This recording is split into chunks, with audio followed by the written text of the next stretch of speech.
l'infiniment grand, l'infiniment petit, et par le firmament, ton manteau étoilé, et par frère soleil, je veux crier, mon Dieu, tu es grand, tu es beau, Dieu vivant, Dieu très haut, tu es le Dieu d'amour. Mon Dieu, tu es grand, tu es beau, Dieu vivant, Dieu très haut, Dieu présent en toute création.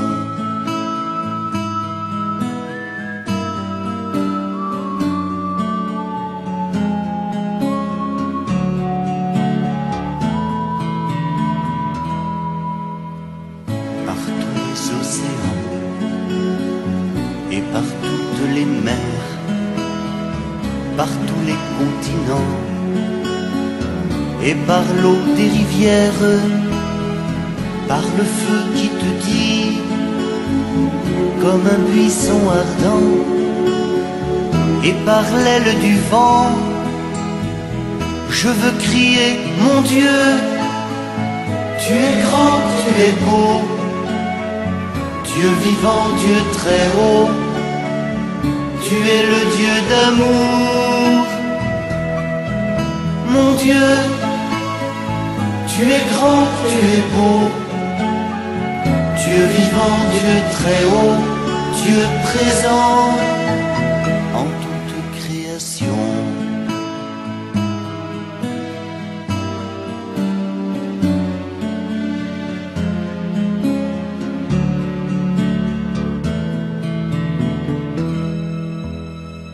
Par toutes les montagnes et toutes les vallées, par l'ombre des forêts et par les fleurs des champs, par les bourgeons des arbres et l'herbe des prairies, par le blé en épis, je veux crier, mon Dieu, tu es grand, tu es beau, Dieu vivant, Dieu très haut, tu es le Dieu d'amour.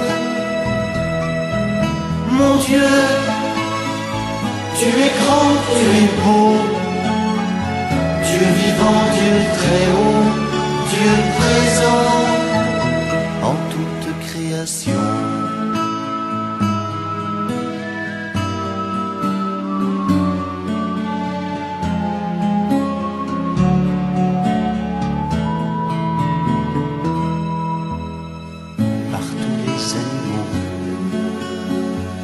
La terre et de l'eau, par le chant des oiseaux, par le chant de la vie, par l'homme que tu fis, juste moins grand que toi, et par tous ces enfants, je veux crier, mon Dieu, tu es grand, tu es beau, Dieu vivant, Dieu très haut, tu es le Dieu d'amour.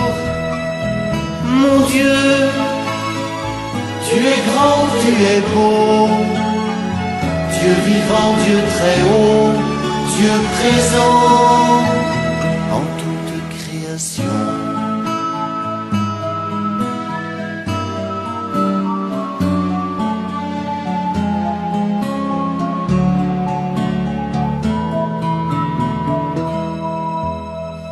Par cette main tendue qui invite à la danse, par ce baiser jailli d'un élan d'espérance, par ce regard d'amour qui relève et réchauffe, par le pain et le vin, je veux crier, mon Dieu, tu es grand, tu es beau, Dieu vivant, Dieu très haut, tu es le Dieu d'amour. Mon Dieu, tu es grand, tu es beau, Dieu vivant, Dieu très haut, Dieu présent en toute création.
Splendeur et majesté, par l'infiniment grand, l'infiniment petit, et par le firmament, ton manteau étoilé, et par frère soleil, je veux crier, mon Dieu, tu es grand, tu es beau, Dieu vivant, Dieu très haut, tu es le Dieu d'amour. Mon Dieu, tu es grand, tu es beau, Dieu vivant, Dieu très haut, Dieu présent en toute création.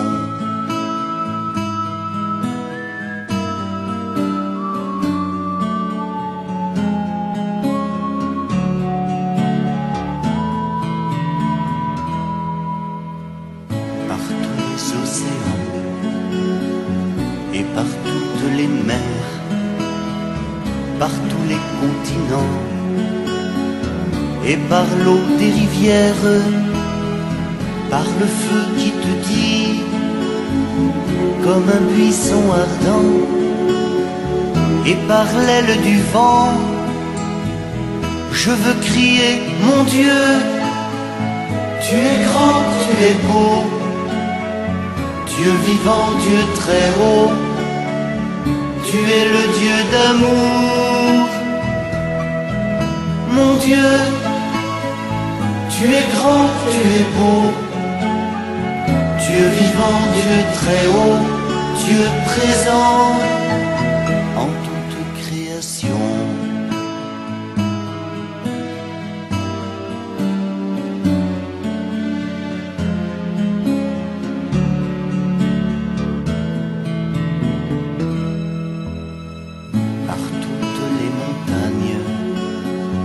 Et toutes les vallées, par l'ombre des forêts et par les fleurs des champs, par les bourgeons des arbres et l'herbe des prairies, par le blé en épis, je veux crier, mon Dieu, tu es grand, tu es beau, Dieu vivant, Dieu très haut, tu es le Dieu d'amour.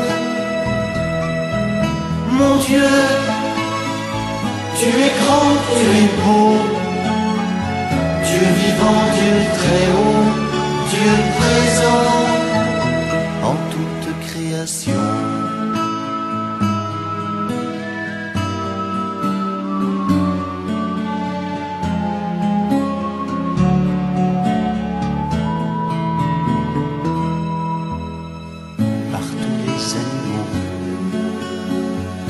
La terre et de l'eau, par le chant des oiseaux, par le chant de la vie, par l'homme que tu fis, juste moins grand que toi, et par tous ces enfants, je veux crier, mon Dieu, tu es grand, tu es beau, Dieu vivant, Dieu très haut, tu es le Dieu d'amour. Mon Dieu, tu es grand, tu es beau, Dieu vivant, Dieu très haut, Dieu présent en toute création.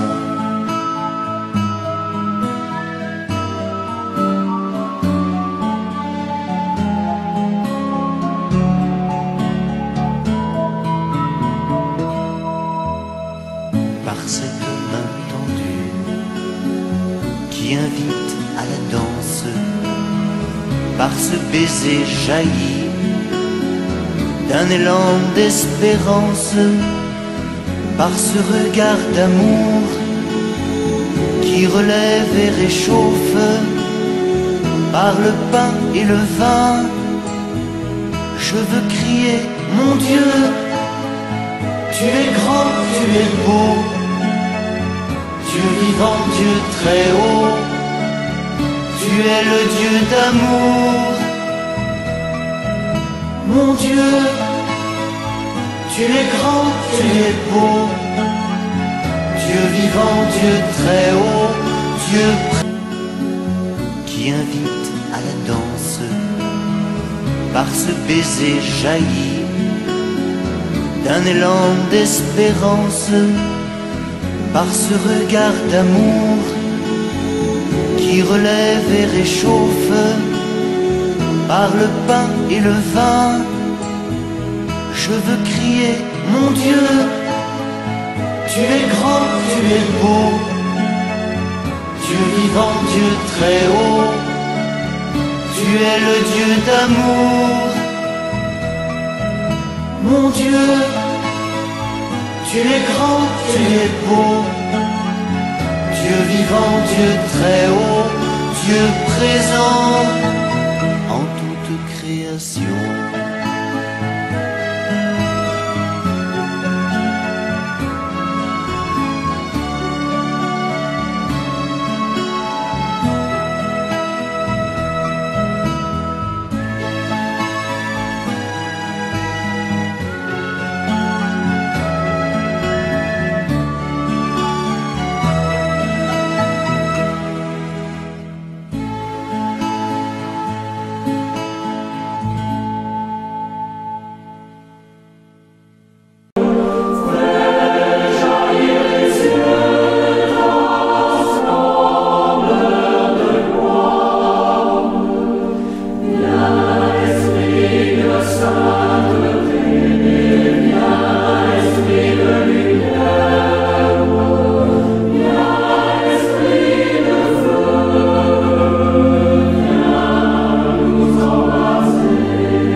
je veux vivre de vous. Mon Dieu, venez en moi, que je demeure en vous. Je veux m'abandonner, m'offrir à vous aimer. Mon Dieu, venez en moi, mon âme a soif de vous. Quand on a le cœur pur et tout est pris de vous, l'âme est embaumée d'amour, amour qui enivre comme une lumière qui éblouit. Mon Dieu, venez en moi, je veux vivre de vous. mon Dieu,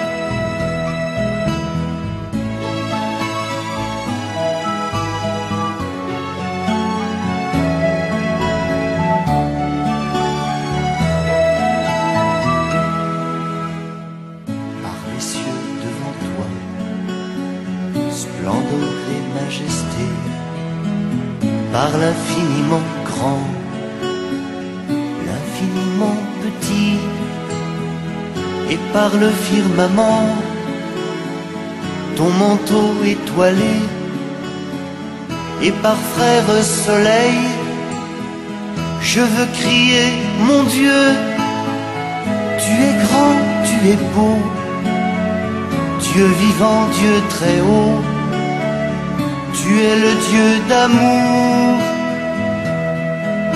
Mon Dieu, tu es grand, tu es beau, Dieu vivant, Dieu très haut, Dieu présent en toute création.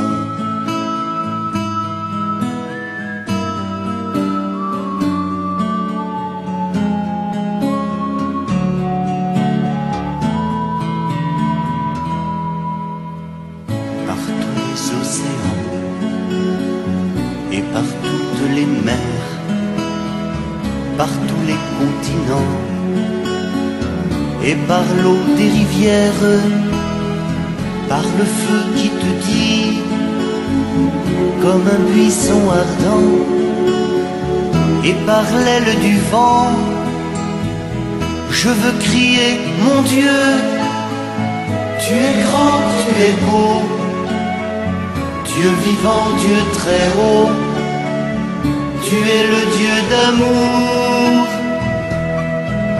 Mon Dieu, tu es grand, tu es beau, Dieu vivant, Dieu très haut, Dieu présent en toute création.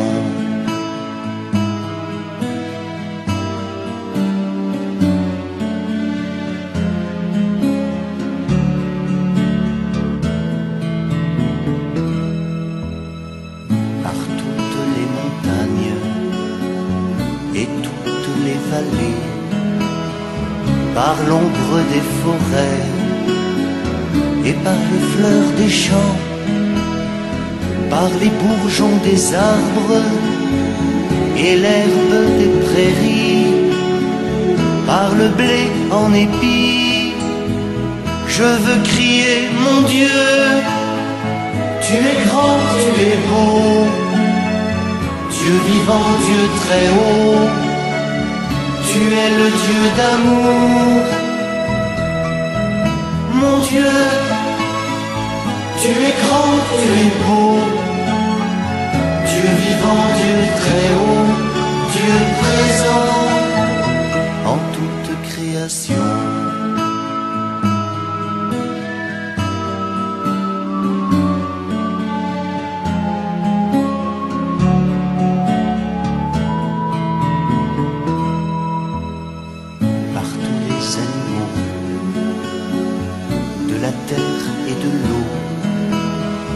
par le chant des oiseaux, par le chant de la vie, par l'homme que tu fis, juste moins grand que toi, et par tous ces enfants, je veux crier mon Dieu, tu es grand, tu es beau, Dieu vivant, Dieu très haut, tu es le Dieu d'amour,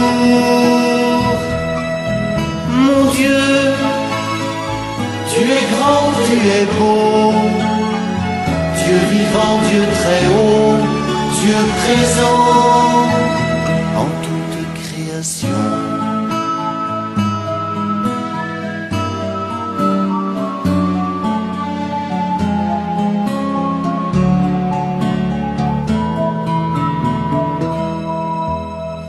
Par cette main tendue qui invite à la danse, par ce baiser jailli d'un élan d'espérance, par ce regard d'amour qui relève et réchauffe, par le pain et le vin, je veux crier mon Dieu, tu es grand, tu es beau, Dieu vivant, Dieu très haut, tu es le Dieu d'amour,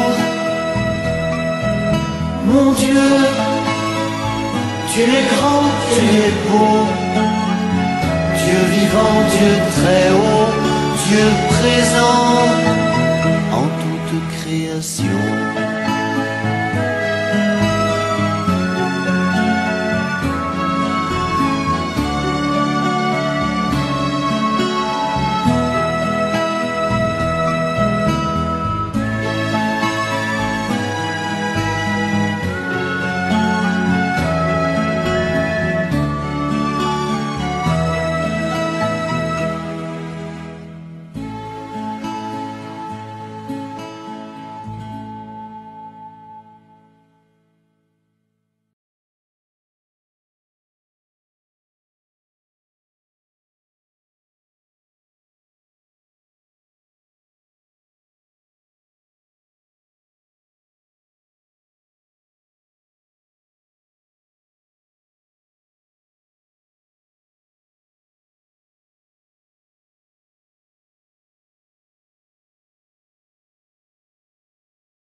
Que j'ai préparé, j'ai choisi quelques messages, des extraits de la vraie vie en Dieu.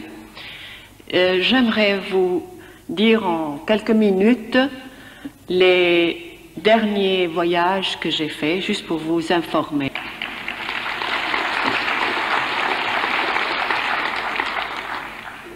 Par hasard, dans ma chambre, enfin pas par hasard, parce que c'était mis dans ma chambre,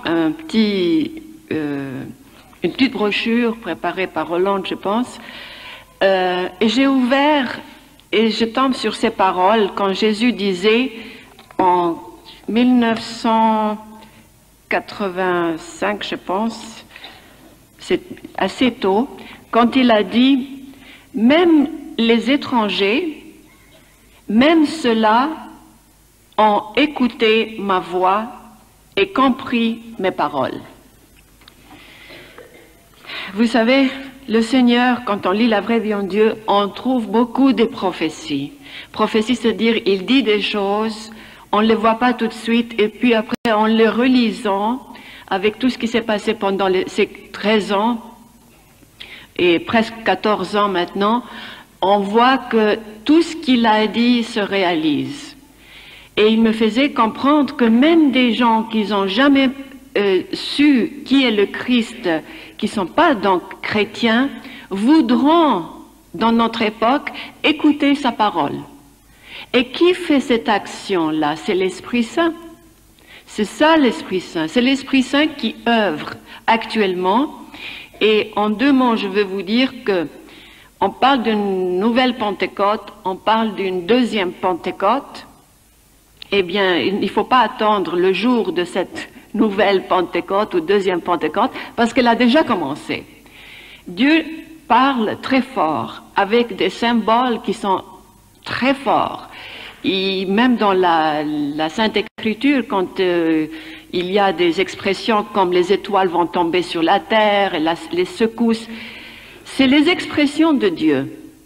Et j'ai compris que les expressions de Dieu ne se réalisent pas matériellement, c'est-à-dire ça peut se passer devant vous, cette prophétie, sans que vous vous apercevez.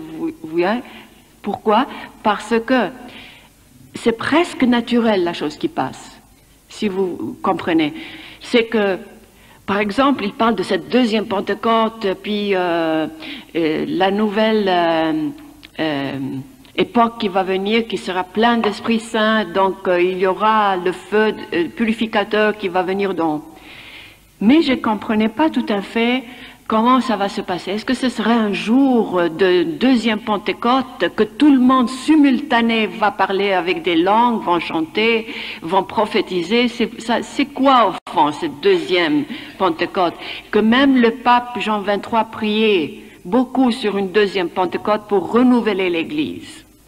Et finalement, d'un coup, quand Dieu veut seulement, c'est là, à ce moment où je témoignais devant une caméra de télévision en anglais, en français, j'ai compris, d'un coup, cette lumière me fut donnée pour comprendre ce que c'est la deuxième Pentecôte, pendant que je parlais. Et quand ça tombe de Dieu comme ça, j'ai envie de sauter jusqu'au plafond de joie parce que c'est tellement extraordinaire, je sens cette joie que voilà, c'était ça. Je découvre, mais c'est pas moi qui découvre, c'est Dieu qui me dévoile la chose. Alors j'ai compris que la deuxième Pentecôte, elle a déjà commencé, depuis quelques années déjà. Cette chose que c'est individuel. Par exemple, une personne morte spirituellement pendant des années. À peine qu'elle fut née, elle est déjà morte spirituellement.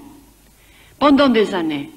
C'est comme une personne que vous dites, c'est le sans-espoir, elle ne va jamais retrouver Dieu, et elle s'en fiche de tout ce qui est spirituel.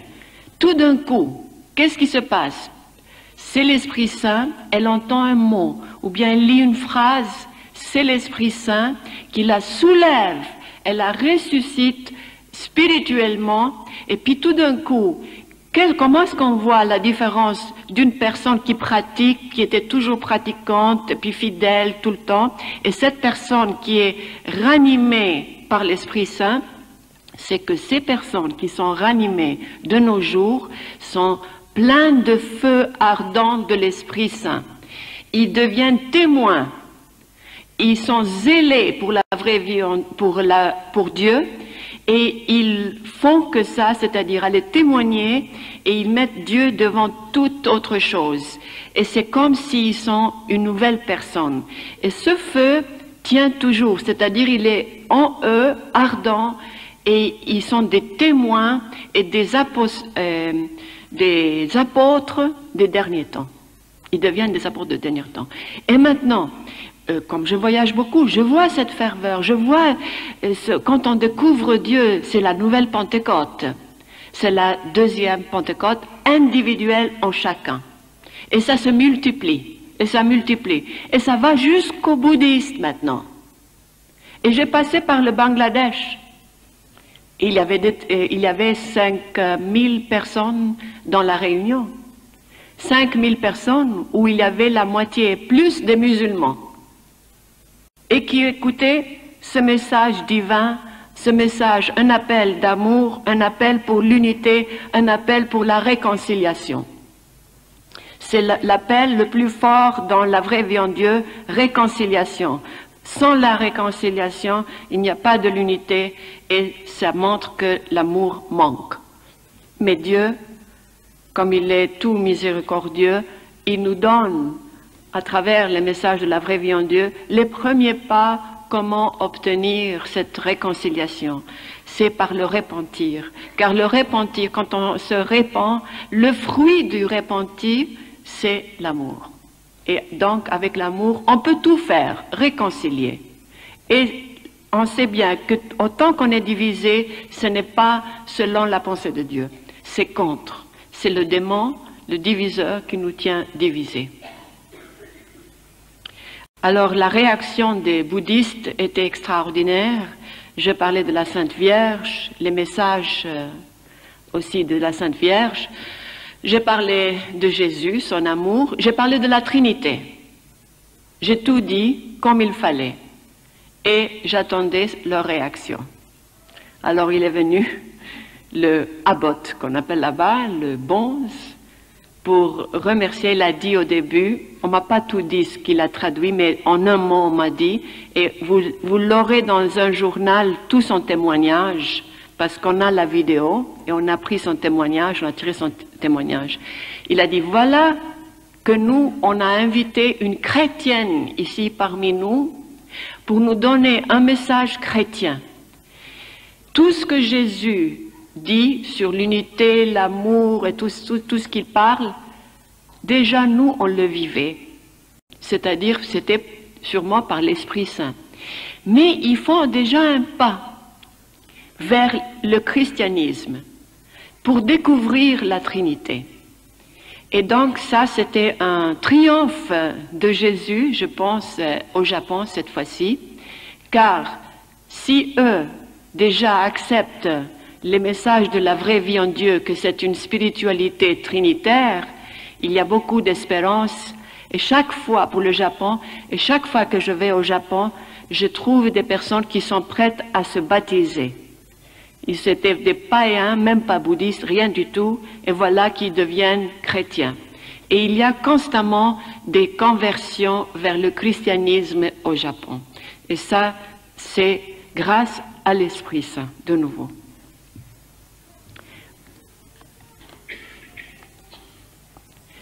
J'aimerais vous dire aussi un mot sur les étapes de la vraie vie en Dieu. C'est que cet appel, c'est un appel de réconciliation, de l'unité pour réconcilier dans la famille, sur les nations, et aussi pour l'Église. L'unité que le Christ appelle unir son Église. Mais aussi, comme je vous ai dit, c'est des enseignements sur l'Esprit Saint, mais aussi c'est une révélation du cœur de Marie, c'est-à-dire comment est Marie, le cœur de Marie, comment il est, etc. Il y a plein des enseignements sur Marie. Il y a aussi des messages qui sont graves et tristes même, sur la condition que l'Église se trouve actuellement. Mais quand Dieu parle, toujours, il faut savoir ça, quand Dieu parle, il va dire des choses qui vont nous reprocher, il va nous reprocher parce que on peut dire on n'est pas vraiment parfait. Donc, mais comme il est Père, il reproche avec amour. Et quand Dieu parle, il finit toujours avec un temps d'espérance, d'espoir. Il ne va jamais nous écraser. Il ne va jamais nous faire aller jusqu'au désespoir et dire, bon, si c'est comme ça, il n'y a plus d'espoir. Mais non. Alors c'est pour cela que Dieu raconte tout ce qui est grave, mais finalement, il dit quelque chose qui nous tient en haut, sur l'espérance. Dieu soulève l'âme, jamais il écrase l'âme. Et c'est là où on peut reconnaître Dieu, son amour, son sublime amour. Et s'il intervient, ce n'est pas pour mon intérêt à moi, mais pour l'intérêt de l'Église, de tout le monde. Nous sommes l'Église. Et c'est pour le bénéfice de l'Église quand Dieu parle. Maintenant, comme c'est le jour du Sacré-Cœur, j'aimerais dire une petite prière avant que je vous donne quelques passages sur le divin appel que je dis nuptial. Parce que le cœur de Dieu, c'est la chambre nuptiale que nous tous doivent aller et atteindre à pénétrer dans le cœur de Dieu. On peut se lever peut-être pour se détendre aussi. Dans ta grande condescendance, tu nous as chanté de nous réjouir, comme un époux qui prépare un banquet pour son épouse, amant de l'humanité. Tu as préparé pour nous tous un banquet royal, afin que nous puissions tous festoyer de la générosité de ta maison. Tu nous as donné à boire de ton fleuve de plaisir, qu'avec toi, mon Seigneur, se trouve la fontaine de la vie. Fais que notre âme, comme une biche à la recherche d'un ruisseau, ait soif pour le Dieu de vie, le Dieu d'espérance, le Dieu de consolation. Que notre âme maintenant goûte ta douceur, qui nous discipline en s'adressant à nous de la manière la plus délicieuse. Amen. Je vais s'asseoir.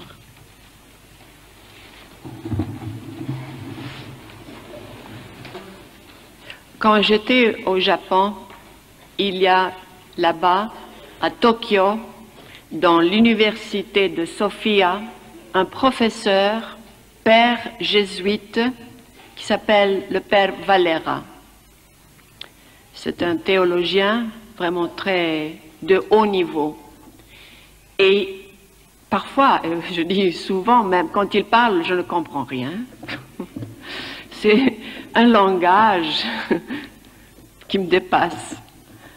Peut-être un peu plus technique, je ne sais pas ce que c'est, mais j'ai de la peine à comprendre. Je lui dis, écoute, tu peux pas me l'expliquer un peu plus simple, ce que tu veux me dire.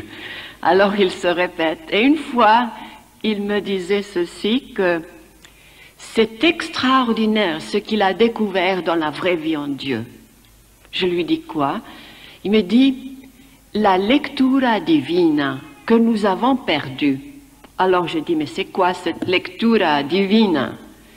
Il m'a dit, dans le temps, l'Église catholique apprenait à comprendre la Bible, pas en la lisant,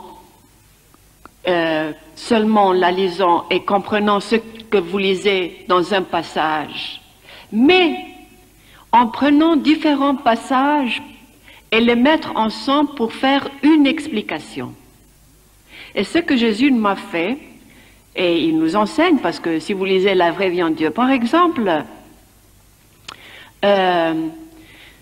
sur l'apostasie. D'un coup, parce que les gens disent, mais comment tu obtiens le message? Je dis, Jésus veut toujours que j'ai la Bible à côté de moi, parce qu'il m'indique des passages à faire comprendre, et puis mettre parfois ce passage dans la vraie vie en Dieu, parce qu'il explique les passages. Alors, et c'est tellement vite, ça se fait tellement vite. Alors, il ne va pas me dire, ouvre, par exemple, au chapitre Ézéchiel 28, verset 1, il ne perd pas son temps comme ça. Il me dit, ouvre la Bible. Alors moi, je ne sais pas, confiance totale, aveugle dans la confiance, j'ouvre la Bible comme ça, il dit, écris. Alors c'est juste là où il fallait ouvrir. Alors il va vite comme ça. Et j'écris. Et il me dit, arrête maintenant, maintenant c'est moi qui dicte. Et il dicte. Et puis tout d'un coup, arrête, ouvre la Bible, j'ouvre la Bible, n'importe où, écris. Et ça se fait comme ça, mais d'une vitesse extraordinaire. Alors, il ne va pas me dire, ouvre et je vais t'expliquer. Par exemple, sur l'apostasie, il me dit, ouvre Daniel. Non, il n'a pas dit Daniel, ouvre, je tombe sur Daniel. Ce passage-là, j'écris. Il me dit, avec ces mots, ce que ça veut dire. Ensuite, ouvre encore la Bible. Je tombe, Ézéchiel 28, qui découvre aussi l'apostasie. Les rebelles, l'esprit de rébellion. Ouvre encore la Bible, j'ouvre la Bible, 2 Thessaloniciens chapitre 2, quand Saint Paul parle de l'apostasie aussi, et le rebelle et l'esprit de rébellion.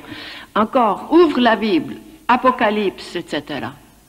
Et ça se passe comme ça dans la vraie vie en Dieu. Si vous voyez des passages bibliques, sachez que ça se passe comme ça. Ce qu'il me dit, ouvre, c'est là. Et de nouveau. Alors, mettre tout ça ensemble, ça fait un sens. Ça s'appelle lectura divina. Et aussi pour, par exemple, les deux cœurs. Les deux cœurs qui témoignent. Les deux cœurs, c'est Jésus et Marie. Les deux cœurs qui vont triompher à la fin des temps. Ils vont triompher, parce que Jésus va triompher. Parfois, on dit, mais quand? Parce que quand on voit tout ce qui se passe, on dit, mais Jésus, est-ce que ça devient ton temps maintenant, ou parce que tu me disais que c'était mon temps? Alors mon temps était court, tandis que le tien, c'est 1000 ans. Et ça commence à devenir ton temps. Alors non, le triomphe est proche. Le combat est grand, parce que Satan ne lâche pas, et il veut tromper toujours les gens, il veut toujours les tenir divisés. Mais sur les deux cœurs, un jour, il me dit, ouvre la Bible, j'ouvre les deux témoins. Vous savez, Apocalypse 11, il décrit comment ça se passe. C'était la veille de Noël. Et il a dit, ça c'est un cadeau pour vous. Alors il a décrit ce que c'est ce passage en témoignant que les deux cœurs, c'est les deux témoins. Pourquoi? Parce qu'ils prophétisent aujourd'hui. Les deux, Marie, elle apparaît partout. Et Jésus aussi. Alors c'est un témoignage qu'ils utilisent des instruments pour passer leur parole. C'est leur témoignage qui est très combattu. Et ça, tout le monde le connaît. Ils sont combattus parce que le monde est devenu tellement rationaliste qu'il ne croit plus au divin, qu'il ne croit plus au miracle, qu'il ne croit plus que Dieu est vivant, qui peut parler. Et comme le Père Théophile a expliqué, ils veulent un Christ frigorifié. Et parfois, il dit même fossilisé. Tellement qu'il ne faut pas qu'il bouge. Autant qu'il est sur l'icône, c'est bon, il ne parle pas. Mais le moment qu'il veut descendre de son icône et parler, là, tout le monde fuit. Alors, ils sont combattus. Et tout d'un coup, après, quand Jésus m'a expliqué l'Apocalypse 11, il dit, ouvre aussi Zacharie 4, chapitre 4. Les deux branches d'olivier, les deux lampes qui brillent dans les ténèbres, ça va aussi ensemble pour comprendre le passage, que personne dise que ce n'est pas dans la Bible, le mot les deux cœurs, ce n'est pas dans la Bible ça et ça, mais oui, mais nous on ne comprend plus la Bible. Et Jésus nous découvre actuellement que si on met ce passage avec ce passage, c'est déjà là qui parle des deux cœurs. Notre Seigneur m'a dit un jour, et je l'écris dans le message, « Je désire que tu portes témoignage de ma sainteté et de ma divine douceur. Sois comme un livre sonore, un livre écrit par le Dieu Trine. » Malheureusement, surtout je veux dire dans mon Église orthodoxe, nous avons perdu le sens de la douceur de Dieu. On a fait un Dieu uniquement juge, strict et qui condamne. Mais ça, c'est sûrement le cœur de l'homme. Il est devenu comme ça. Et il voit son Dieu de cette manière-là. Et on a perdu le sens de cette douceur de Dieu. Alors, comme il me dit, témoigne sur ma douceur, aujourd'hui je veux témoigner sur la douceur du cœur de Dieu. Ainsi maintenant, nous allons nous cloîtrer tous dans le cœur de notre Sauveur et rechercher la compréhension du Dieu invisible, par la simplicité et la pureté de cœur. Recherchons la compréhension de son amour exubérant dans l'union divine et dans l'intimité que Sa Majesté a daigné nous offrir.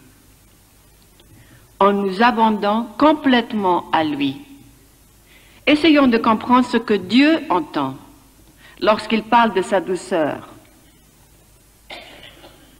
Notre Dieu dit dans ce message, et j'ai pris un extrait, un passage, parce que dans les messages du 11e tome, il n'y a que ça. Il dit ceci, « La chair et le sang couvrant toujours le mal et prendront plaisir à faire le mal. Ces mêmes âmes ne parlent pas de ma douceur ni de ma divinité, parce que leurs esprits ne savent pas distinguer ma divine douceur des désirs de leur propre chair et sang. Non, ils ne voient pas qu'il y a une différence. Lorsque je parle de sainteté et de douceur, ils ne comprennent pas mes paroles et ne peuvent pas sonder ma pureté dans ma magnificence. Leurs cœurs sont si durs qu'il devient impossible pour eux de sonder l'éclat et la divinité de mon cœur. C'est pourquoi ces cœurs sont éclipsés de ma lumière, et dans leur corps et leurs pensées périssables, ils m'accusent. Disons que mes paroles sont excessives et sentimentales. Ce sont eux dont je dis. Ils me sont étrangers, et ils ne me connaissent pas. Inscrivez dans vos cœurs, vous tous, cette vérité fondamentale. Le Seigneur Dieu connaît ceux qui sont les siens et leur permet ainsi de venir près de lui. Ceux-ci sont destinés à atteindre la perfection de l'union divine et intime avec nous. Ils sont appelés à être transfigurés en nous et à être un avec nous. Leur ancien moi ne sera plus, mais d'une manière ineffable que j'ai toujours donnée à mes saints, je les déifierai dans notre union. À travers moi, je déifie tous ceux à qui je suis uni. Et ils ne parlent plus avec leurs propres pensées, mais à la manière que je parlerai. Ils ne voient plus avec leurs yeux, mais à la manière que je verrai les choses. Leurs actes seront mes actes. Pour atteindre cette perfection que Dieu nous demande, c'est des pas qu'il faut faire. Et ça se trouve dans la vraie vie en Dieu. Le premier appel de Dieu le Père, ce n'était pas « Va-sous là, je suis Dieu le Père, viens, je veux te donner des messages. » Écris. Tac, il me donne des messages. Pas du tout. Il y avait toute une progression, tous des pas. Dieu ne voulait pas que je pars dans le monde, qu'il m'envoie dans le monde pour proclamer sa parole sans l'aimer, à la manière que lui désire qu'on l'aime. On ne peut pas servir Dieu et le glorifier si on ne l'aime pas. Il faut l'aimer, il faut savoir l'aimer. Et comme un père, il parlait vraiment avec tendresse et il disait « Aime-moi, mais pour m'aimer, il faut m'approcher. Il ne faut pas que tu sois si loin. Je veux que tu deviennes intime avec moi. » Mais moi, je n'osais pas. J'osais avec mon ange gardien. Je lui parlais tout simplement comme un ami, comme ça, j'étais intime avec mon ange gardien. Mais dès que Dieu parlait, alors là, je me tenais comme une élève que quand le directeur rentre dans la classe, se tient bien tranquille à sa place, toute raide, et puis crispée. Alors là, je ne comprenais pas cette intimité que Dieu demandait. Et c'est pour vous aussi, ce n'est pas uniquement pour moi. Il veut qu'on ne soit pas crispé devant lui, qu'on soit simple de cœur, il avait dit. Simple de cœur, pur de cœur, ne pas avoir des pensées malignes, suspectes, comme ça. Alors, il a dit, viens vers moi, et je ne pouvais pas. Finalement, ce qu'il a fait Jésus une fois, je parlais avec mon ange. Tout à fait au début, c'était. Et j'étais relax, il me parlait, je lui répondais. Puis tout d'un coup, je ne savais pas que Jésus a pris la place de mon ange, en cachette. Et je continuais à être intime, direct. Puis tout d'un coup, il commençait à changer le temps, c'est-à-dire les paroles ne collaient plus comme l'ange. C'est-à-dire il parlait comme avec autorité. On voyait que c'était lui qui dirige. Et il disait, c'est moi qui donne ça, et c'est moi. Puis je dis, mais qui es-tu qui donne et donne à mon ange? Ce n'est pas ta place. C'est pas toi, c'est Dieu qui fait. Et puis finalement, il a avoué, il a dit, c'est moi, Jésus. Et il a pris la place. Et il a dit, attention, tu as vu comme tu étais intime avec moi, et simple, et pas crispé. Je veux que tu continues comme ça. Et depuis ce temps-là, je commençais à être plus relax et plus direct avec Jésus. Et il veut ça de chacun de nous. Mais alors, il veut un abandon total. Est-ce que nous sommes prêts à décider pour Dieu? Et si nous le sommes, et on désire d'être vraiment changé à l'intérieur, est-ce qu'on va être constant? C'est ça qui est le plus difficile. Être constant dans sa vie spirituelle. Ne pas tomber dans les tentations. Être toujours constant. Mettre toujours Dieu avant tout. Et ensuite, il va voir et faire progresser vos intérêts à vous. Il ne faut pas penser que si vous lâchez un peu plus de temps avec Dieu, et tout va dégringoler dans votre vie familiale et tout. Non, pas du tout. Il va prendre soin de ça. Et ça, je le vois de tous les jours dans ma famille. Je témoigne vraiment que quand je travaille pour Dieu, et je le fais avec tout mon cœur, pour aller témoigner, pour que tout le monde sache qui est le vrai Dieu, un Dieu de douceur, un Dieu de joie, qui nous donne de joie, un Dieu merveilleux. Et alors, je voudrais passer ce message aux gens. Mais entre-temps, ma famille, il prend soin. Comment? Bon, mes enfants, ils les stimulent spirituellement. Ils sont loin de ma maison, ils sont adultes. Et vous allez dire, et ton mari, qu'est-ce qu'il dit avec tous tes voyages? Eh bien, il a pris ça dans ses mains. Il fait plus de voyages que moi maintenant. Alors, pendant que je partirai, par exemple, le mois de novembre, je dois aller aux Indes, et on va couvrir l'Inde, cette fois-ci la deuxième fois, mais c'est beaucoup plus vaste le témoignage, partout. Ce serait le marathon, vraiment dur, mais c'est faisable quand Dieu nous donne la force. Mais je disais, oh là, c'est presque un mois, loin de la maison, mais qu'est-ce qu'il va dire mon mari? Alors un mois, j'ai jamais fait un mois presque. Et il me fait, mon mari, qu'est-ce que tu vas faire au mois de novembre? Je dis, bon, j'ai un long voyage. Il me dit, moi aussi. Combien de temps? 3 semaines aussi.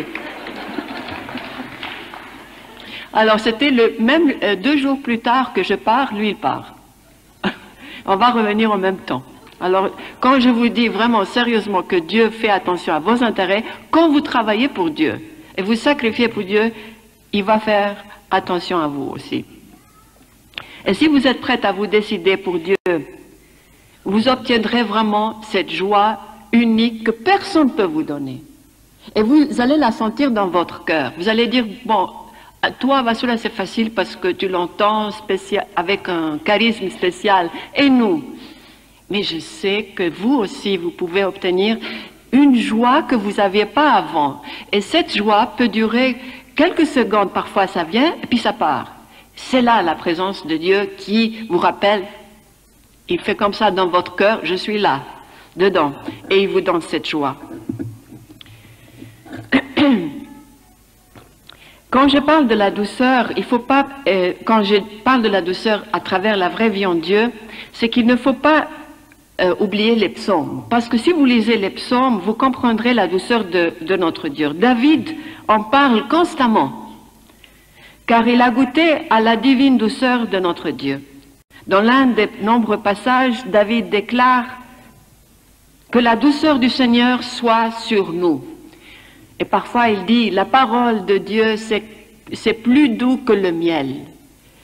Et c'est pour cela qu'il a goûté Dieu.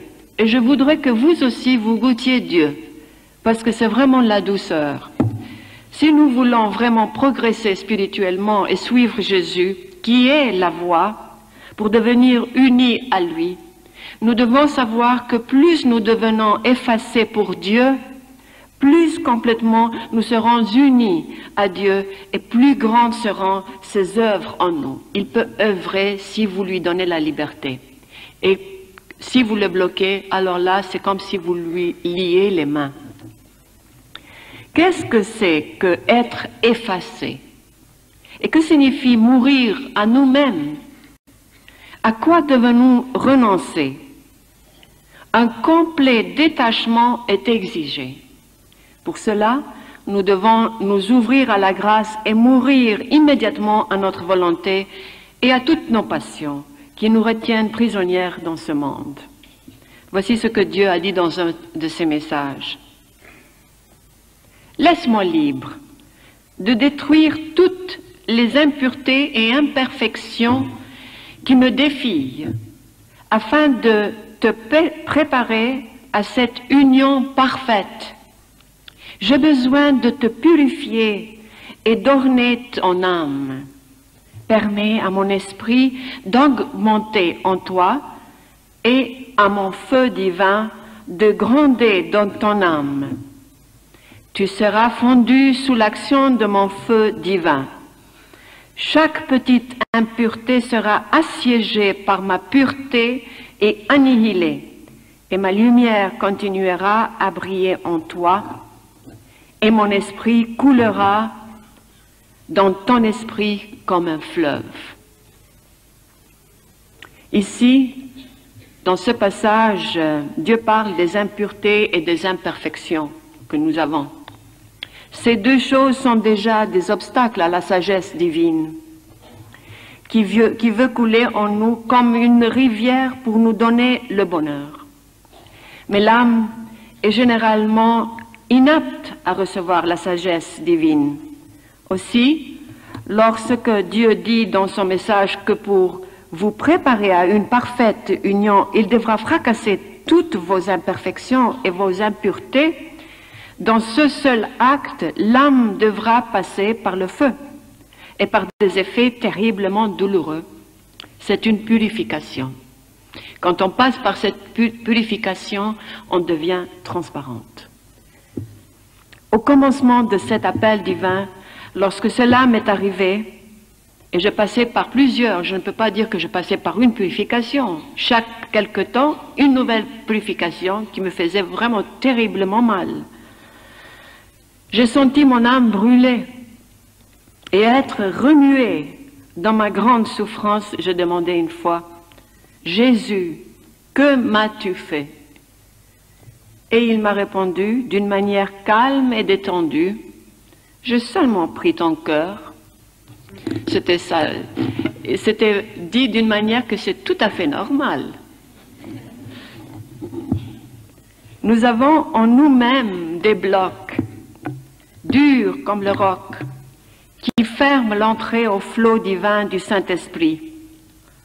L'eau du Saint-Esprit ne cesse pas cette divine action en nous, mais elle continue à rugir en nous et se heurter violemment contre ces rocs résistants à son passage. Et c'est là où on sent cette bataille en nous-mêmes. C'est la purification.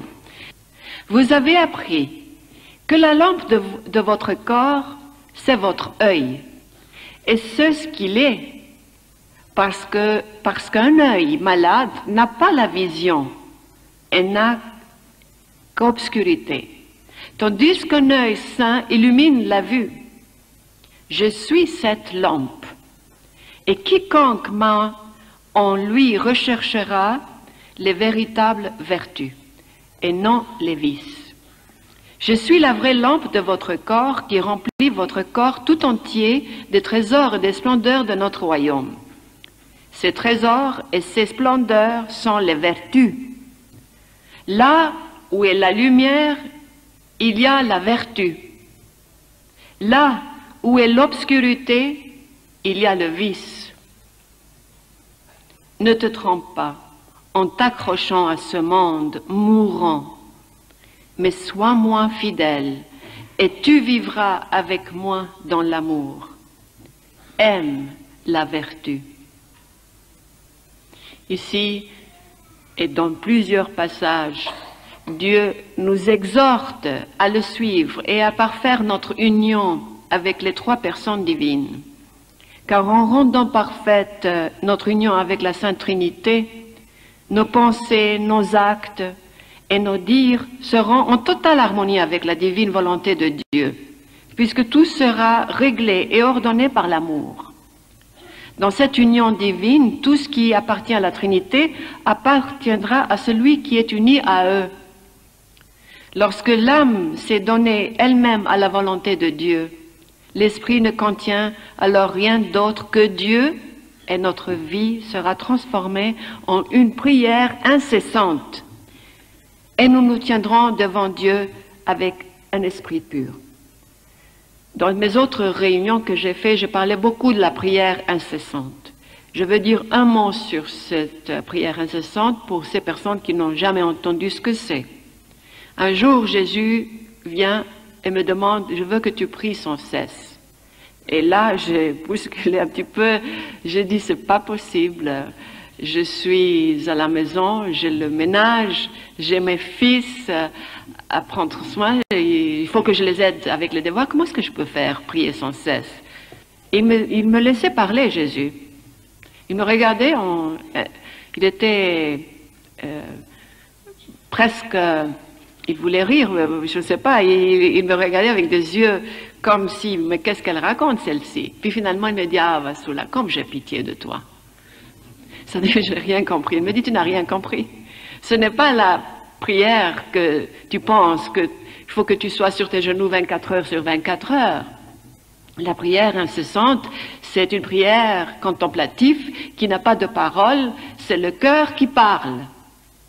Il n'y a pas de parole qui sort de ta bouche, c'est le cœur qui aime, qui désire Dieu tout le long du jour, qui a soif de Dieu tout le long du jour, et en même temps, cette prière incessante, c'est vivre le plus grand commandement que Dieu nous a donné.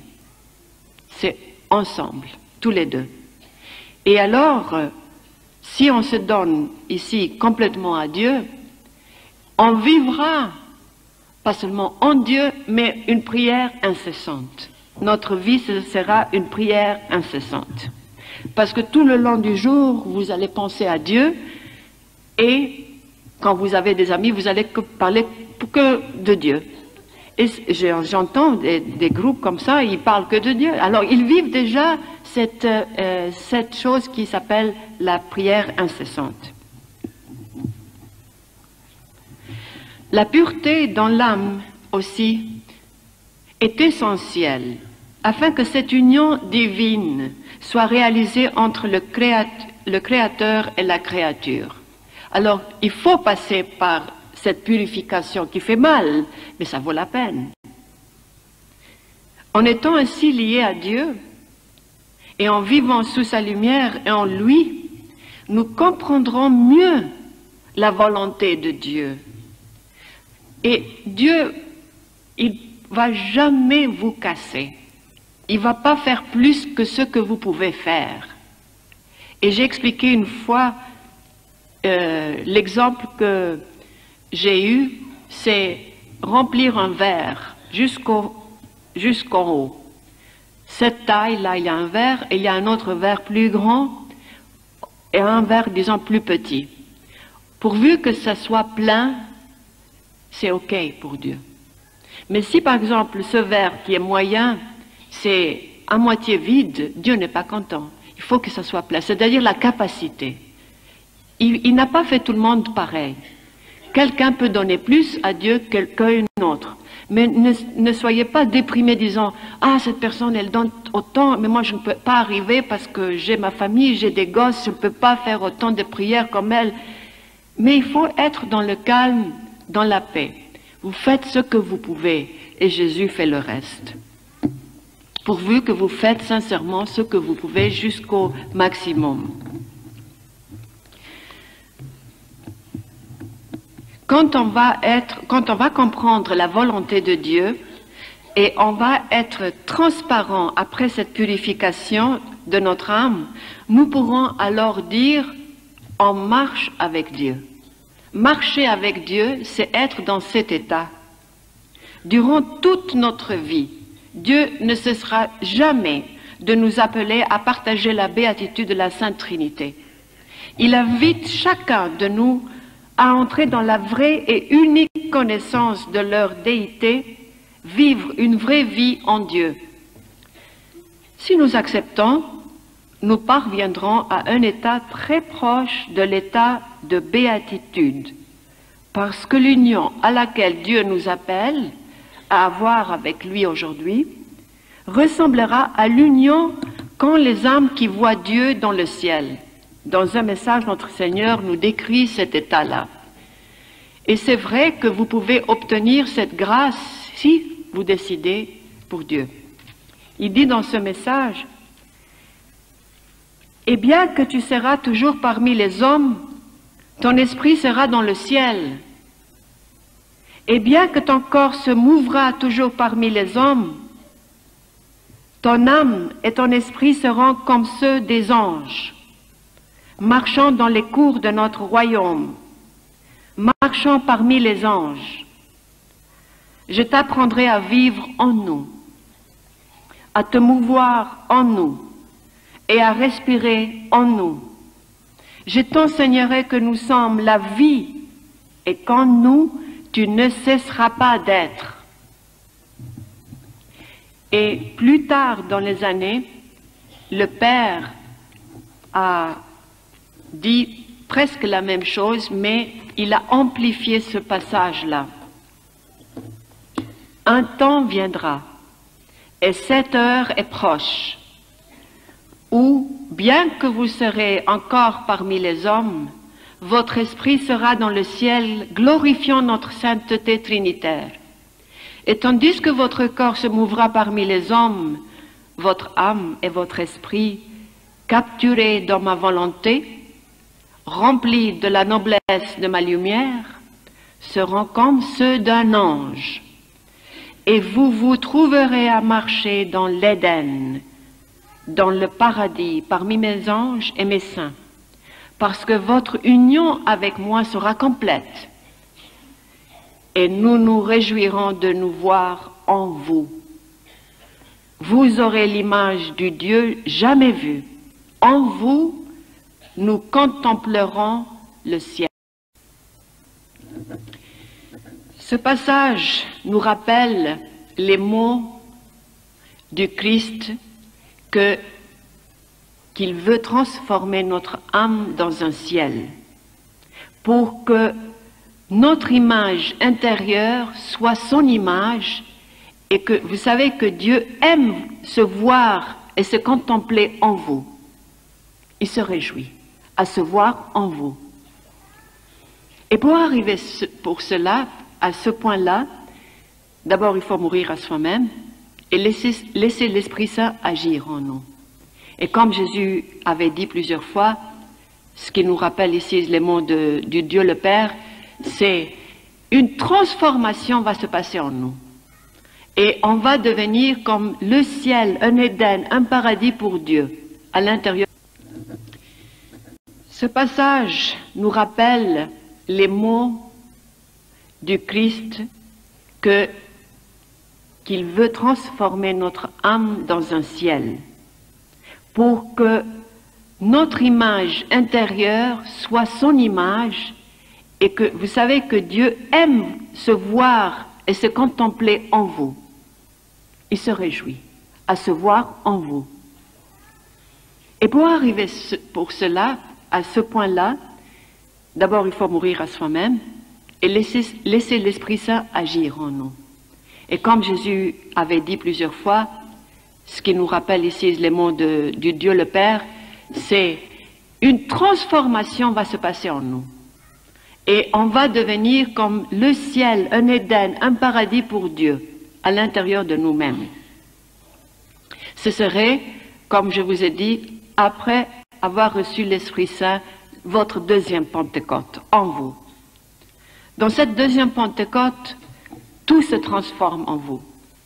Et Dieu, petit à petit, veut que chacun arrive à cette transformation, que notre cœur divin devient un paradis pour la Trinité.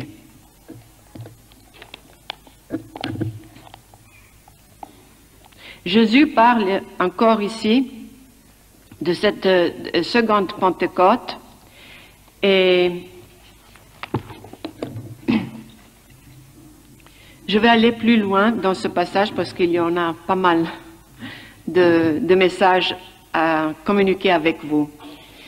Après cette transfiguration que je vous ai dit, que c'est comme une deuxième Pentecôte à vous-même, en vous-même, cette personne qui reçoit cette transfiguration, il a reçu aussi en lui-même les nouveaux cieux et la nouvelle terre. Apocalypse 21. Il est devenu la nouvelle Jérusalem que l'Apocalypse 21 parle.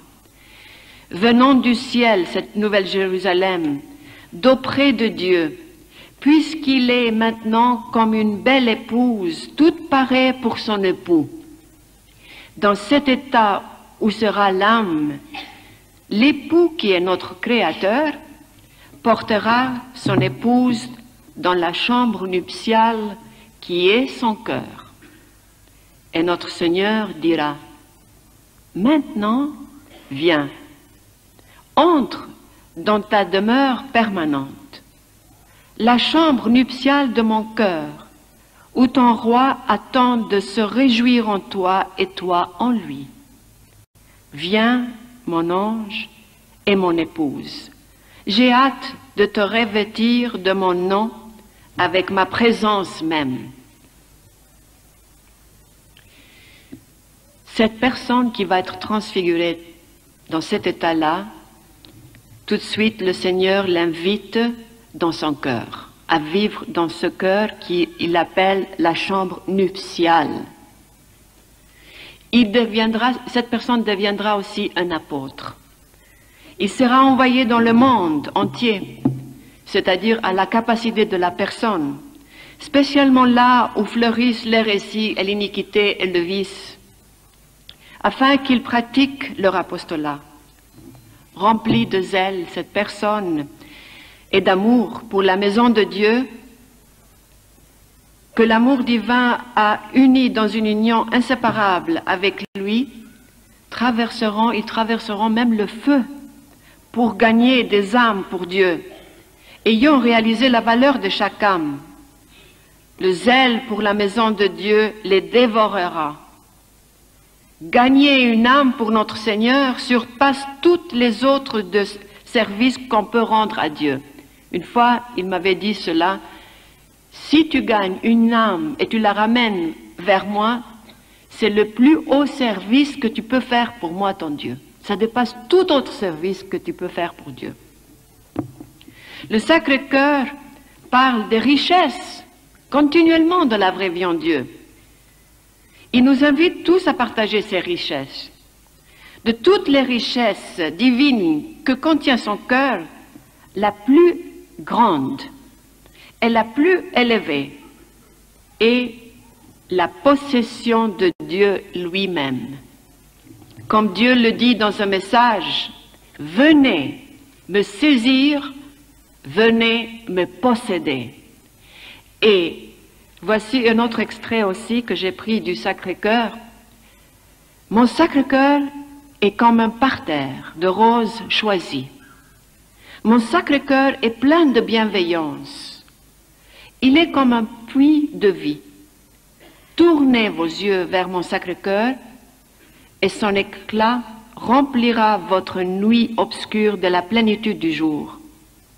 Tenez mon Sacré-Cœur et embrasse-le, et sa proximité de vous placera sur votre tête une couronne de grâce sanctifiée, qui amènera vos pieds dans le chemin de la loyauté jusqu'à accepter même de verser votre sang pour mon honneur.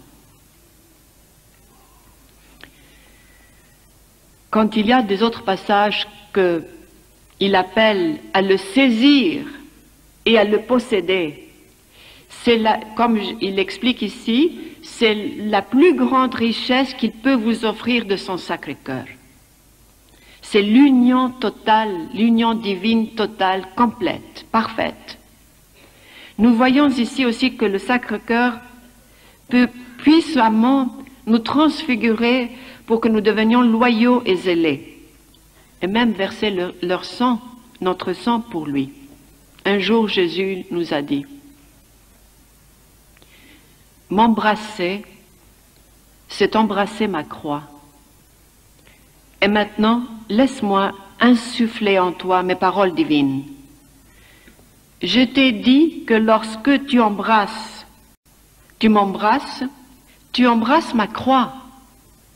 Et dans cet embrassement, tu es baigné de ma lumière, la voie, et je dirais même la seule voie vers une union de divin amour avec moi, c'est lorsque volontairement tu embrasses avec amour ma croix, laquelle, comme tu le sais, porte ses souffrances, mais également ses joies, qui te mèneront là où ton âme sera exaltée.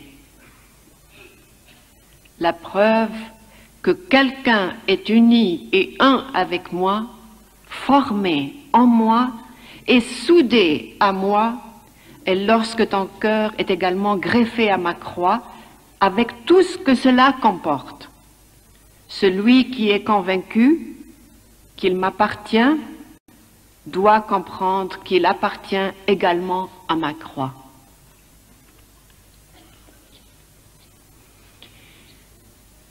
Cet appel,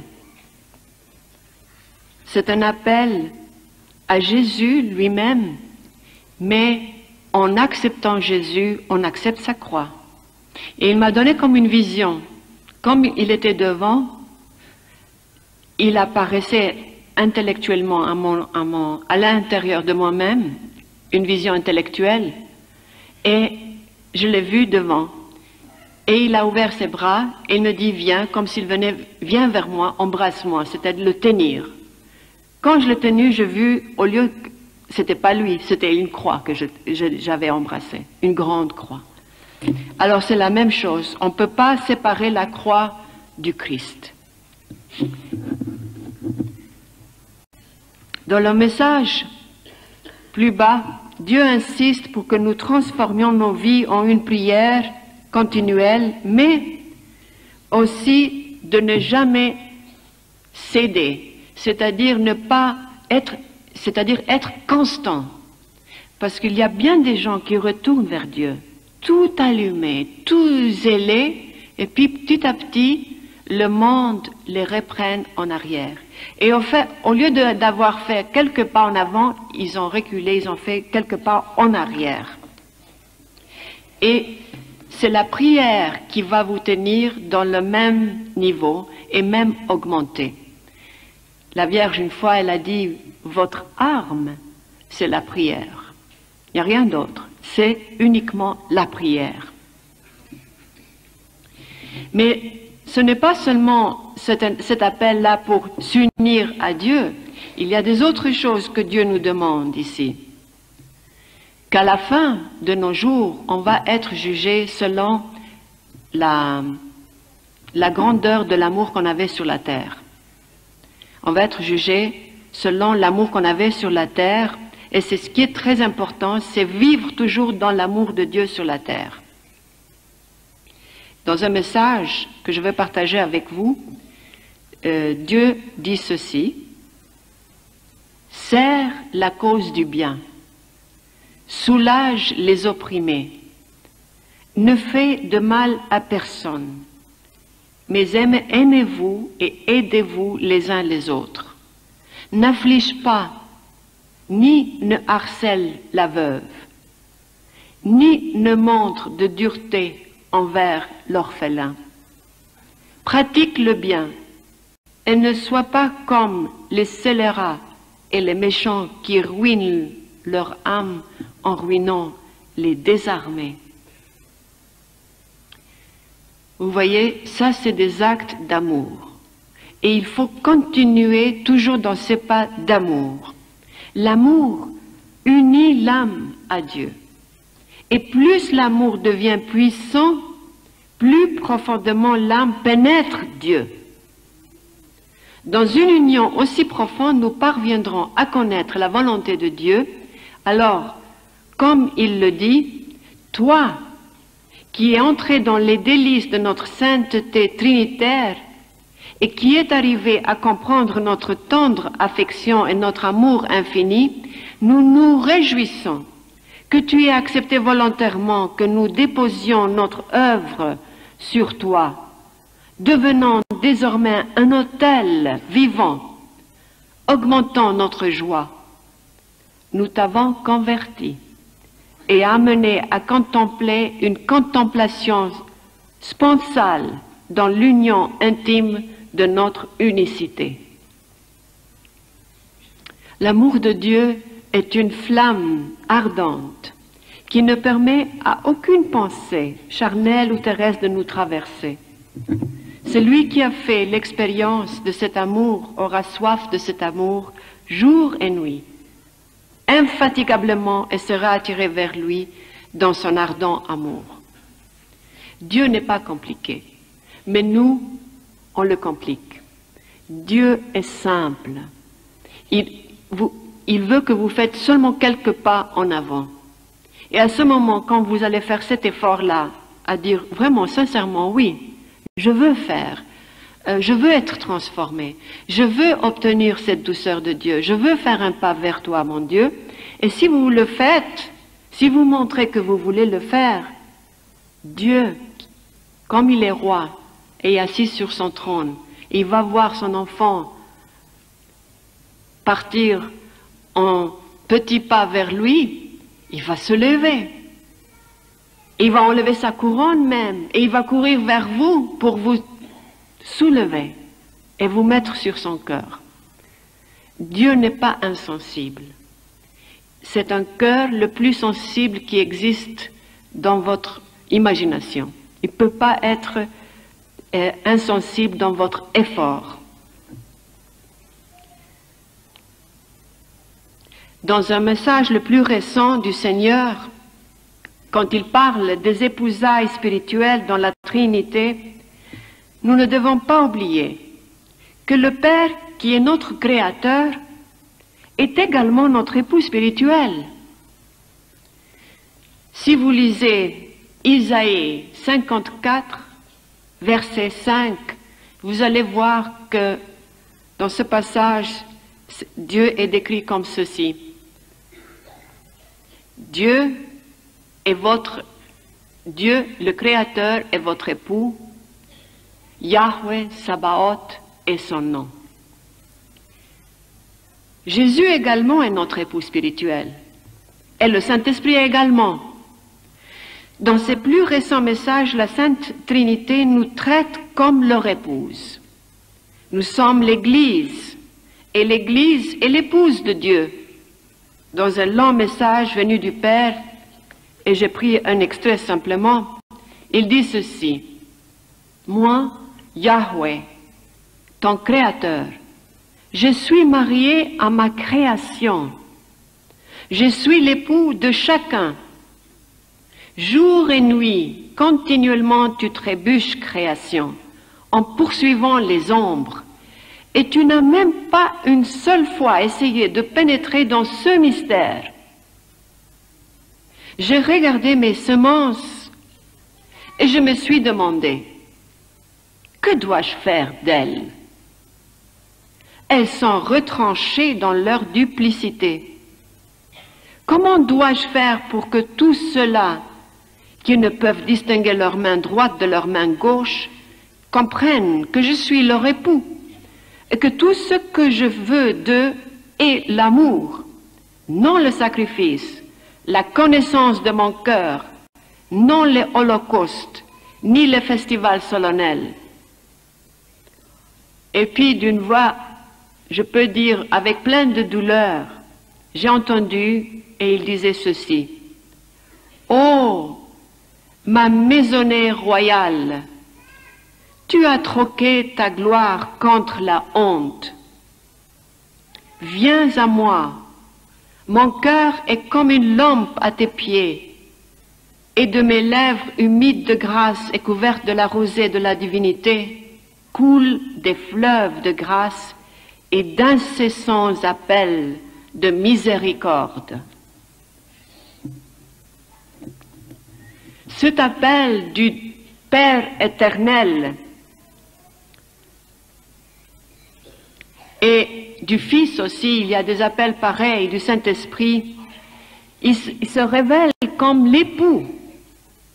Pour pouvoir comprendre ce langage, nous devons être simples et pauvres en esprit. Le Saint-Esprit ne se révélera jamais à ceux qui montrent de l'orgueil intellectuel. Ils intimident le Saint-Esprit et le font fuir. Et par conséquent, ils continuent de demeurer dans l'obscurité. Écoutons maintenant ce que enseigne Jésus-Christ. Celui qui te chante maintenant est l'amant de l'humanité, l'époux de la terre tout entière, alors que certains d'entre vous n'ont aucune mémoire de votre Dieu à ce jour. Moi, dans ma fidélité et la grandeur de mon amour, je viens à vous offrir mon cœur. Une offre plus grande que celle-là, nul ne peut en faire. Que vos yeux s'émerveillent alors à la beauté de mon cœur. C'est le cœur du grand sacrifice. C'est le cœur de la nouvelle alliance. C'est le cœur de la vraie vigne. C'est le cœur le plus proche du cœur du Père. Permets à ton époux de se reposer paisiblement dans ton cœur. Apprends de ton bien-aimé. Je suis doux et humble de cœur, et en moi, ton âme trouvera toujours son repos. Notre âme ne peut pas vivre sans Dieu, mais elle prend sa vie de Dieu. Nous savons en partie que le Saint-Esprit est vie éternelle et que l'âme vit dans l'amour de Dieu, dans l'humilité et la douceur du Saint-Esprit. L'âme est comme une épouse et le Seigneur l'époux. Et ils s'aiment l'un l'autre et ils languissent l'un pour l'autre. Le Seigneur, dans son amour, languit pour l'âme et s'attriste s'il n'y a aucune place et aucune réaction, s'il n'a pas une place pour lui. Tandis que l'âme, étant parvenue à connaître Dieu, languit après lui, car en lui repose sa vie et sa joie. Connaître Dieu, c'est le comprendre. Et le connaître, c'est faire les premiers pas dans l'intimité, cœur à cœur, une conversation cœur à cœur.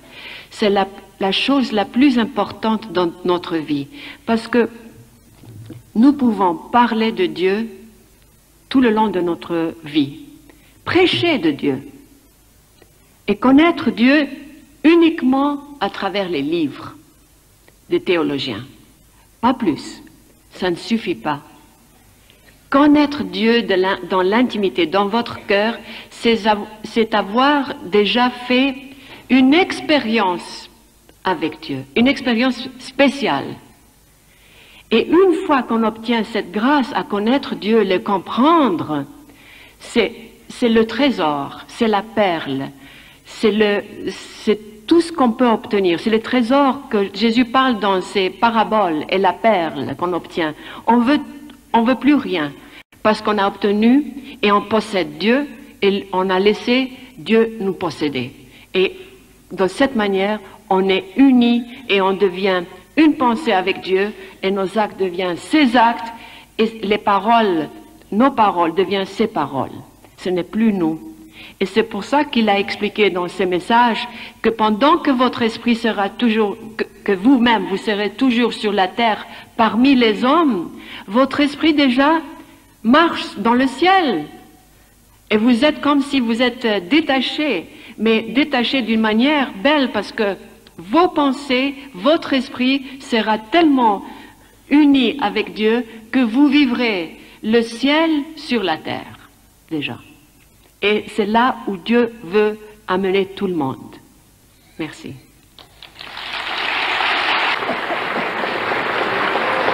Nous chantons le Toxa. Toxa, Toxa, Toxa.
va s'ouvrir totalement à l'Esprit Saint qui vient de force sur nous pour nous guérir spirituellement,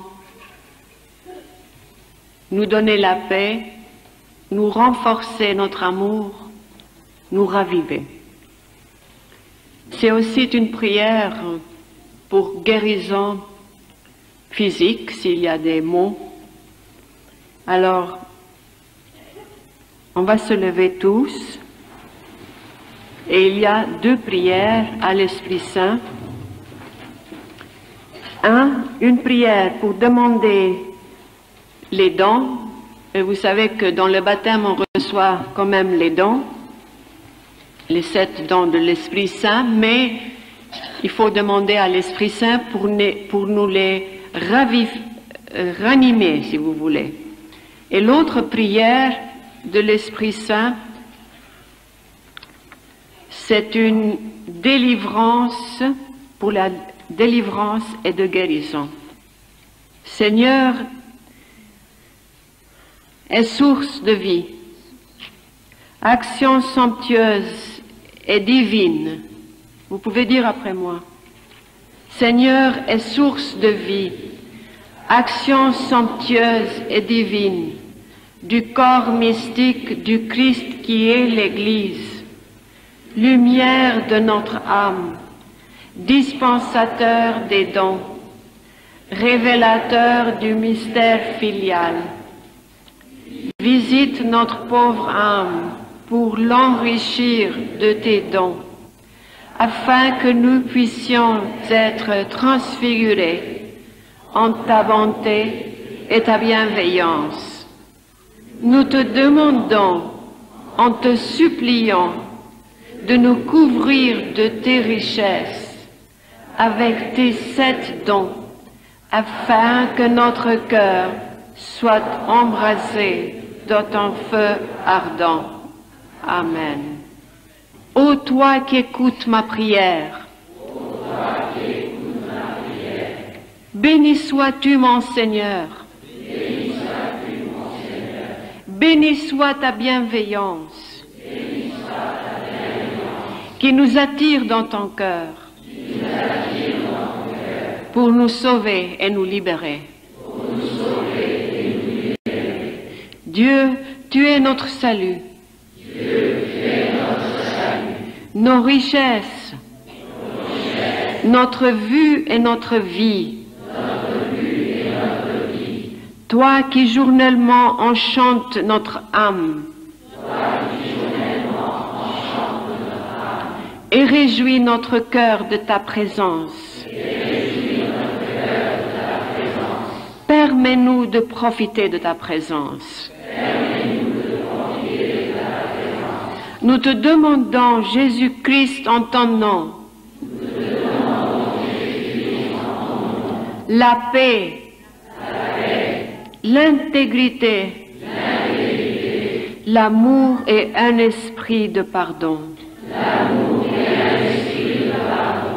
Nous te demandons, Jésus-Christ, en ton nom,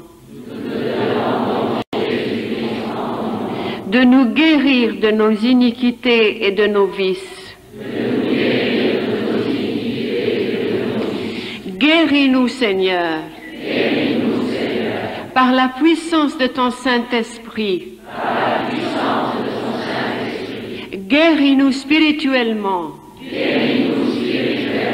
Et déracine tout ce qui est mauvais. Rafraîchis-nous, ô Saint-Esprit. Et ravive-nous en nous renouvelant.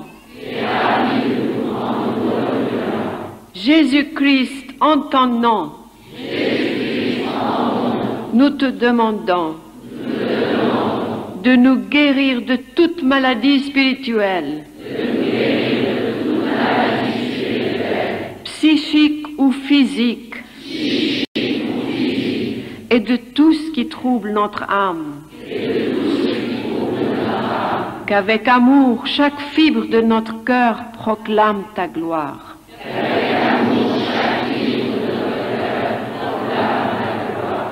exauce notre prière, Seigneur tout bon. Amen. Ce crucifix contient le relique, un bout de relique de la vraie croix.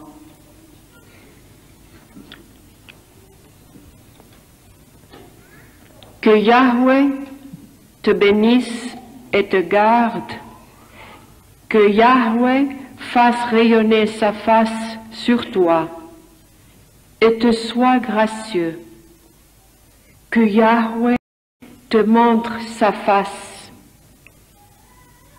et t'apporte la paix.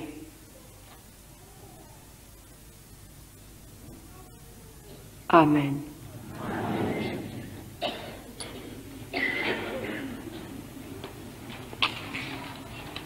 Vous avez avec vous aussi la consécration aux deux cœurs, désignée dans les prophéties de ta parole. Ô Seigneur, nous savons, nous sommes confiants et nous croyons que le triomphe de ton Sacré-Cœur et du cœur immaculé de Marie est dans un proche avenir.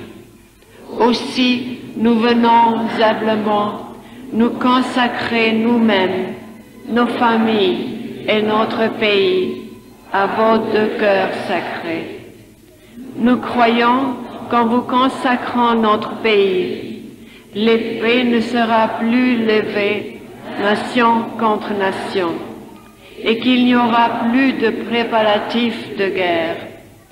Nous croyons qu'en consacrant notre pays à vos deux cœurs aimants, toute arrogance et tout orgueil humain, toute impiété et toute dureté de cœur seront effacés et que tout mal sera remplacé par l'amour et par de bonnes choses.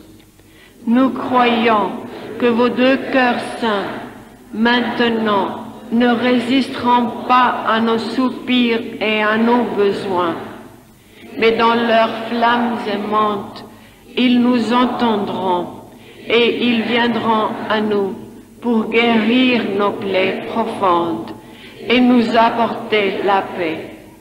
Ô Sacré-Cœur de Jésus, Cœur immaculé de Marie, soufflez sur nous une étincelle de vos deux cœurs pour enflammer notre cœur. Faites de notre nation la demeure parfaite de votre sainteté. Demeurez en nous et nous en vous, afin qu'à travers l'amour de vos deux cœurs, nous trouvions la paix, l'unité et la conversion. Amen. Asseyez-vous. Je veux dire un mot sur les anges gardiens, parce que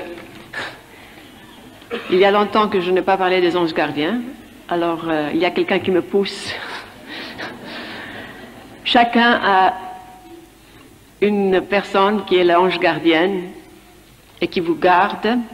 Et si vous avez lu le livre qui s'appelle Daniel, mon ange gardien, vous allez comprendre un petit peu le caractère des anges. Très sensibles, ils nous aiment, ils nous guident. Et il prie pour nous, pour qu'on suive le chemin de Dieu. Une fois, tout ça s'était fait exprès pour que je puisse témoigner. Une fois, j'ai entendu mon ange gardien qui disait ceci, avec une voix suppliante. « Oh mon Dieu, fais qu'elle te suit. » Puis je dis, mais de qui tu parles? Je ne voulais pas que ce soit moi, mais de cette manière, que c'était comme si j'étais terrible. Oh mon Dieu, fais qu'elle te suit. Puis je dis, mais de qui tu parles? Elle me dit, de toi. Je dis, ah bon? Des petites choses comme ça.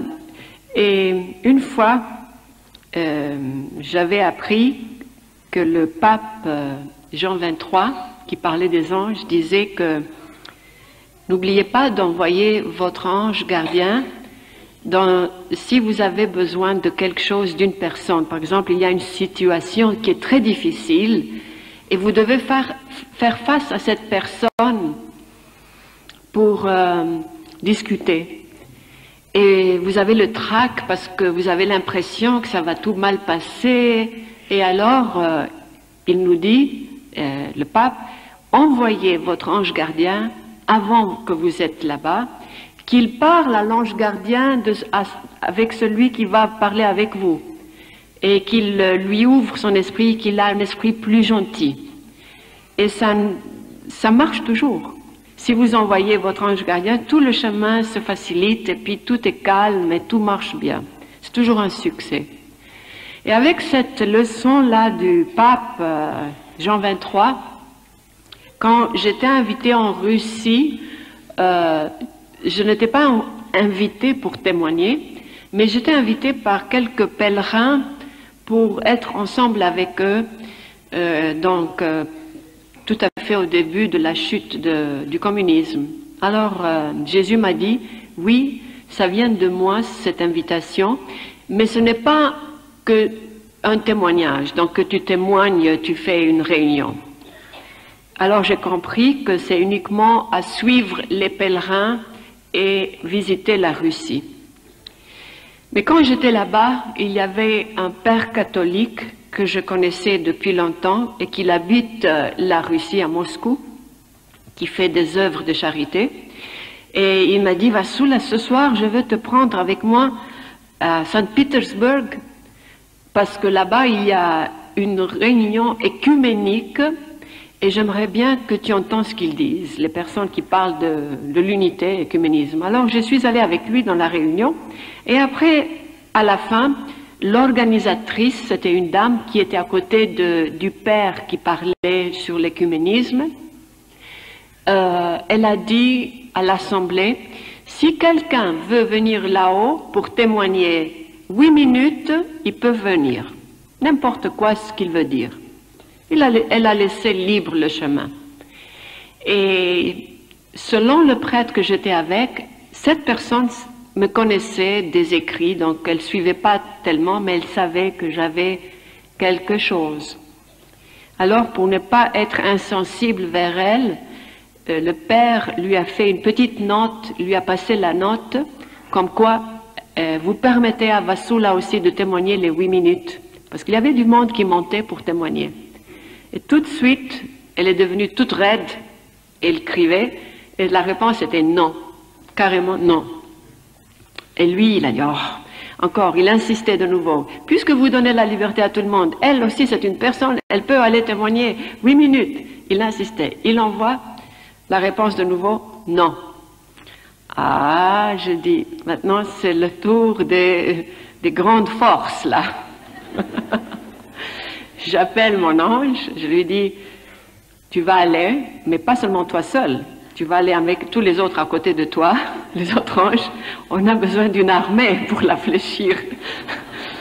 Et puis tu lui parles pour qu'elle m'ouvre le chemin. Et pendant que je parlais, Jésus intervient, il lui dit, mais qu'est-ce que tu es en train de faire? Est-ce que je ne t'ai pas dit que tu ne vas pas témoigner? Ah, je dis, j'ai oublié. Mais ça, c'est seulement 8 minutes. Je lui dis, alors je fais le marché. Je dis, c'est uniquement 8 minutes. Je ne veux pas témoigner, c'est juste pour te présenter ton message quand même, une présentation. Les gens ici ne savent rien. Et là où j'ai discuté avec Jésus comme ça, la réponse est venue, oui, elle peut venir.